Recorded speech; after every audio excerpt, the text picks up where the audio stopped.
ఉద్యోగులు టీచర్లకు శుభవార్త. వేతన సవరణపై వేడనున్న సందేహం. రాష్ట్ర ఉద్యోగులకు ఆరోగ్య పథకం, సిపిఎస్ ఉద్యోగులకు ఫ్యామిలీ పెన్షన్. 22న ముఖ్యమంత్రి కేసీఆర్ ప్రకటన. 2.5 ఏళ్లుగా ఉత్కంఠ రేపుతున్న వేతన సవరణపై డైలమా వీడనుందా? ఉద్యోగులు ఉపాధ్యాయులకు రాష్ట్ర ప్రభుత్వం త్వరలో తీపి కబురు వినిపించనుందా? ప్రభుత్వ వర్గాల నుంచి వస్తున్న సంకేతాలు ఈ ప్రశ్నలకు అవుననే సమాధానమిస్తున్నాయి. రానున్న 2-3 రోజుల్లో వేతన సవరణపై ప్రకటన చేస్తామని ముఖ్యమంత్రి ఇటీవలే ప్రకటించిన సంగతి తెలిసిందే. ఈ మేరకు ఉద్యోగులు ఉపాధ్యాయులు పెన్షనర్లకు వేతన సవరణపై వచ్చే సోమవారం అనగా 22వ తేదీన సీఎం కేసీఆర్ నిర్ణయం తీసుకోనున్నట్లు సమాచారం.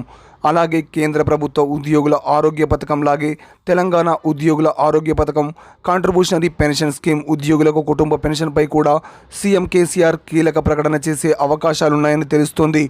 శాసన మండలి ఎన్నికలకు ముందు ఈ నెల 9న ఉద్యోగ ఉపాధ్యాయ సంఘాలతో సీఎం కేసీఆర్ ప్రగతి భవన్లో సమావేశమైన విషయం విదితమే. ఏపీలో అమలవుతున్న మధ్యంతర భృతి కన్నా 2% ఎక్కువే ఫిట్మెంట్ వయోపరిమితి పెంపుపై నిర్ణయం.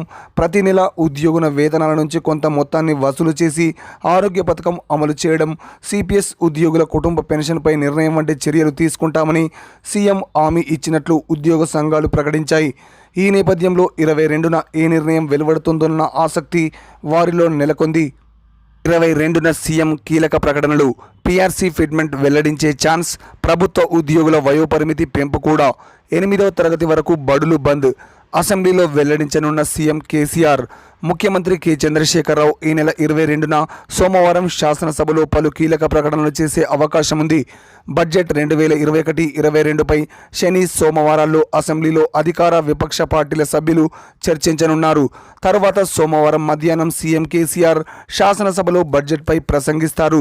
ప్రతిపాదనలకు సంబంధించి సభ్యుల ప్రశ్నలకు సమాధానాలిస్తారు. ఇదే సమయంలో పలు కీలక ప్రకటనలు చేయనున్నారని ప్రభుత్వ వర్గాల్లో చర్చ జరుగుతోంది. ఇప్పటికే ఇచ్చిన హామీ మేరకు ప్రభుత్వ ఉద్యోగుల వేతన సవరణకు సంబంధించిన ఫిట్మెంట్ శాతాన్ని ప్రకటించే అవకాశం ఉంది. 29% నుంచి 31% వరకు ఫిట్మెంట్ ప్రకటించే విషయమై పరిశీలన జరుపుతున్నట్లు సమాచారం. దీనికి తోడు కరోనా కేసులు మళ్లీ పెరుగుతుండటంతో పలు ముందు జాగ్రత్తల చర్యలపైన సీఎం కేసీఆర్ కీలక నిర్ణయాలు వెలువరిస్తారని ప్రభుత్వ వర్గాలు చెబుతున్నాయి.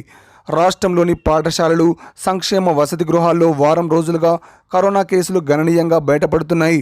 ఈ నేపథ్యంలో 8వ తరగతి వరకు తరగతి బోధన నిలిపివేసే అంశంపై కేసీఆర్ ప్రకటన చేస్తారని సమాచారం. ఈ విద్యార్థులను వచ్చే విద్యా సంవత్సరంలో ఎలా ప్రమోట్ చేయాలన్న అంశంపై స్పష్టతనిచ్చే అవకాశం ఉంది. పీఆర్సీకి సాగర్ కోడ్ అడ్డంకి కాదు. ప్రభుత్వ ఉద్యోగుల పీఆర్సీ ప్రకటనకు నాగార్జున సాగర్ ఉప ఎన్నిక కోడ్ అడ్డంకిగా మారదని రాష్ట్ర ఎన్నికల ప్రధానాధికారి కార్యాలయ వర్గాలు పేర్కొంటున్నాయి. సాగర్ ఉప ఎన్నిక కోడ్ నల్లగొండ జిల్లా పరిధిలో మాత్రమే అమల్లో ఉంటుందని, మొత్తం రాష్ట్రానికి వర్తించదని చెబుతున్నాయి. రాష్ట్రంలోని 2 పట్టభద్రుల ఎమ్మెల్సీ స్థానాలకు పోలింగ్ ముగిసిందని, పీఆర్సీ ప్రకటిస్తే ఓటర్లు ప్రభావితం కావడానికి అవకాశం లేదని అధికారులు అంటున్నారు. ఎమ్మెల్సీ ఎన్నికల కోడ్ సడలించాలని ప్రభుత్వం విజ్ఞప్తి చేస్తే ఎన్నికల కమిషన్ సానుకూలంగా స్పందించే అవకాశం ఉందని అభిప్రాయపడుతున్నారు. నల్లగొండ ఎమ్మెల్సీ స్థానం ఫలితాలు శనివారం, హైదరాబాద్ ఎమ్మెల్సీ స్థానం ఫలితాలు ఆదివారం నాటికి వెల్లడి కానున్నాయి.